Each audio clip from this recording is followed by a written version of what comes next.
أهلين حبايبي، كيفكم؟ إن شاء الله طيبين. اليوم هعمل حاجة بسيطة وسهلة وتناسب الجميع. طبعا هذا فول شايفينه بهذا الشكل. طبعا أنا طلعت كمية كبيرة فول أخضر. في ناس ياكلوه كده رشة ملح وياكلوه مع الليمون، وفي ناس لا ياكلوه كده من دون اي اضافات، ني يقشروه وياكلوه لذيذ.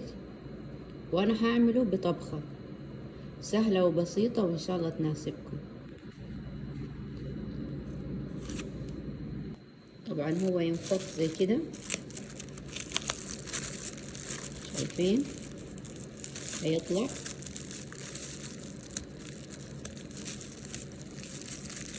اهو شايفين، سبحان الله. اهو هكمل الباقي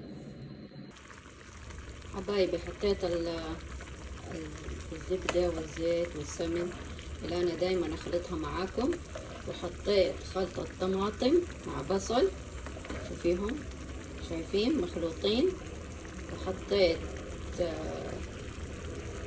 المفروم، وحطيت 4-5 من الفلفل الحار أخضر، مو لازم مهروس كده عشان يبان مع الأكل، وصلصة ودبس طماطم أو فلفل مهروس،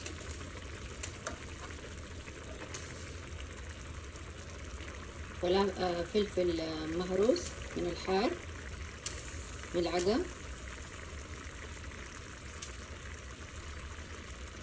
اهو والمفروم، طبعا المفروم بيطلع موية. انا هقلبه وأغطيه لمدة 5 دقايق وأقعد أطبطبه زي كده. شايفين سهل وبسيط. المفروم طبعا اتغسل بالموية عشان الدم، في بعضهم يغسلوه تغسيل يا لطيف، الفوايد كلها طلعت في الموية، فأنا أغسله بس تغسيل مظبوط وأرميه. شايفين زي كده أطلعه أو أغطيه 5 دقايق وكله حيلين معايا. شايفين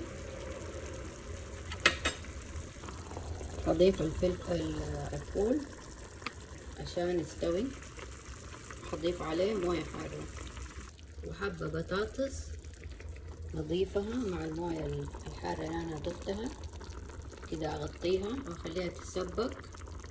آخر حاجة البهارات، ممكن دحين عادي، بس أنا أفضل آخر شيء عشان الفول يستوي معايا ما يصير يابس. حطيت البهارات، أي بهارات انتوا عندكم. طبعا أنا حطيت بهارات فلفل أسود وكمون وقرفة وهيل ورشة بسيطة من الملح وبهارات السبعة كده كويس، ما حكتر. آخر حاجة أضيفها اللي هي الكزبرة الخضراء. كده حتكون طبختنا جاهزة وبالهنا والعافية. حبايبي حيكون جاهز. حطينا الكزبرة، هقلبها زي كده، شايفين حاجة بسيطة بس عشان تتخربط مع بعض تصير خضرة كده. ما هغطيها عشان لا تسود الكزبرة، وبالهنا والعافية.